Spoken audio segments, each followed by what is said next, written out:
Hi, friends. It's so cold out today. Oh my goodness. So when I send you this video home today, you're going to see Mrs. Palmieri baking. Oh my gosh. Did you ever bake with your mom or your dad? What are some things that you've baked before? Have you baked cookies? Have you baked cakes? Have you baked breads or muffins or brownies? Wait till you see what Mrs. Palmieri is going to bake with you. And the reason that she's baking is because today we're going to read another Eric Carle story, but this one's called Walter the Baker. What do you think this story is going to be about? Well, it's about somebody named Walter, and he must be a baker. I wonder why he's carrying a shovel and a pail. Is he going to the beach? What's this animal? He's a baker. He's got a shovel. He's got a pail. He's got a cat. I'm not sure what this story is going to be about. What do you think? Let's find out. Are you ready? Walter the Baker. Long ago, in a town encircled by a wall, lived Walter the Baker and his wife Anna and their son Walter Jr.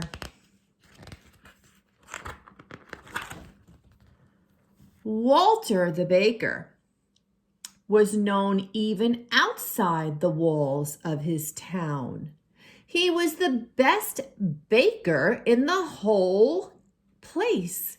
Early every morning, while everybody else was sleeping, Walter began baking his breads, rolls, cookies, tarts, and pies. Oh, that wasn't a shovel that he was holding. Look at what he's using. It's like the guy at the pizza restaurant uses one of those. And that cat, should that cat be sitting up there on top of the stove? I don't know about that. Let's see. Anna sold the baked goods in the store. No one could resist the warm, sweet smells drifting from Walter's bakery. People came from near and far. Look at all those people. Those rolls must smell really good baking in the oven. The Duke and Duchess, who ruled over the duchy, loved Walter's sweet rolls. Every morning, Walter Jr. carried a basketful of warm, sweet rolls to the castle where they lived. Ooh, bringing them to the castle. Said the Duchess, spreading jelly on her roll. Ah, said the Duke, putting honey on his. And so each day was the same as the day before, until one early morning, when Walter's cat was chasing a mouse and tipped over the can of milk. Excuse me. What will I do? Cried Walter. I cannot make sweet rolls without fresh milk. And in desperation, Walter grabbed a pitcher of water. I hope nobody will notice the difference, he said, as he poured water into the flour to make the dough instead of milk. Now, when you change the ingredients in a recipe, does it change the outcome of what you're making? Think about our science class, boys and girls. If we change ingredients, does it come out differently? Oh boy, let's see what happens. Now, you and I may not be able to tell the difference between a roll made with water and one made with milk, but the Duke and especially the Duchess could tell the difference. Ugh, cried the Duchess after she took a bite. What is this? Roared the Duke. Where is Walter the Baker? Bring him here at once. Uh-oh, is Walter going to get in trouble? Oh my. So Walter was brought before the Duke. "What do you call this?" roared the Duke. "This is not a roll. This is a stone." And with that, he threw it at Walter's feet. I used water instead of milk," Walter admitted, hanging his head in shame. "Pack up your things and leave this town and my duchy forever," shouted the Duke. "I never want to see you here again." "But my Duke," pleaded Walter, "this is my home. Where will I go? Please give me one more chance. Please." Oh my, do you think that he's going to give him another chance?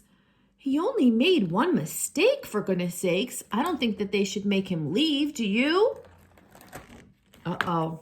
Looks like, what is he saying? Oy, this doesn't look good. "I must banish you," said the Duke. That means make him go away. But then he remembered Walter's good rolls and how much he and the Duchess would be missing them. "Well, Walter," the Duke started to say. Then he thought some more. "You may stay if you can invent a roll through which the rising sun, you may stay if you can invent a roll through which the rising sun can shine 3 times. Oh boy. And to make it more difficult, he added, it must be made from 1 piece of dough, and most of all, it must taste good. Now go home and bring me such a roll tomorrow morning." Oh my, poor Walter, worried and sad. He trudged back to his bakery. Do you think he's going to be able to make something good? I don't know. My goodness, looks like he's working really hard. Walter worked all day into the night. He made long rolls and short rolls and round rolls and twisted rolls. He made thin rolls and he made fat rolls. And he worked some more. Walter beat, pulled, pushed, and pounded the dough. But it was all in vain. Oh no, it doesn't look like anything's working. What do you think's going to happen, my friends? He could not come up with any roll that would please the Duke. And by early morning, Walter had only one long piece of dough left. "It's hopeless," he cried. And in a sudden fit of anger, he grabbed the last piece of dough and he flung it against the ceiling. "Stick there," he yelled to the dough. But it didn't. It fell, twisting itself and dropping down and plopping into the pail of water. Anna and Walter Jr.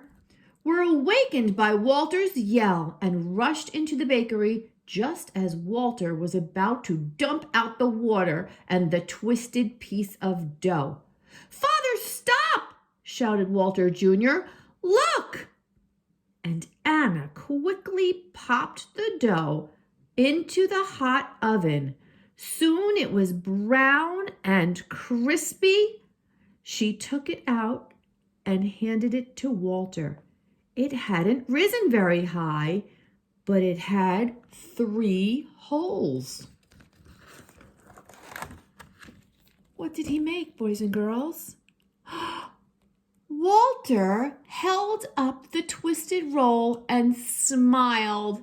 He saw that the morning sun was shining through it 3 times, just like the Duke told him it would have to be shining through 3 times.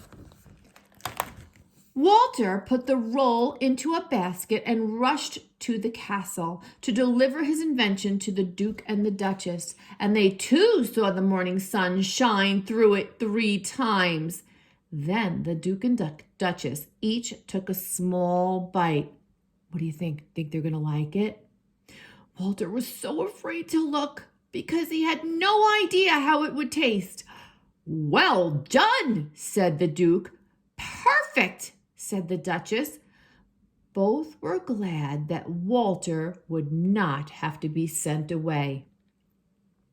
And Walter, too, was very happy that he could stay. "Now, pray tell us, Walter, what do you call this?" asked the Duke. Yes, pray tell us." Walter stammered and he tried to come up with a name. What was that? What is it, boys and girls? Pretzel, said the Duke. Pretzel, it shall be known from now on, he declared. It shall be sweet rolls in the morning and pretzels in the afternoon, said the Duchess. Walter returned to his bakery and spent all day and night making pretzels. The next morning, there were baskets of pretzels outside the store for the whole town to taste. A special basket of pretzels for the Duke and the Duchess, and a cheer went up for Walter and the pretzel maker. The end. Look at all those pretzels, boys and girls. Boys and girls, we play with Play-Doh all the time at school. And I'm always asking you to roll it in your hands like this. Take a big blob and then roll it like this, right? And it makes a long snake, doesn't it? I want you to make that long snake. You can either roll it in your hands like this, or you can roll it on the table like this, and you can make the long snake. And when you make that long snake, flop it over and twist it and see if you can make a pretzel. Can you do that for me? I'll see you in a little while. I can't wait to see your pictures.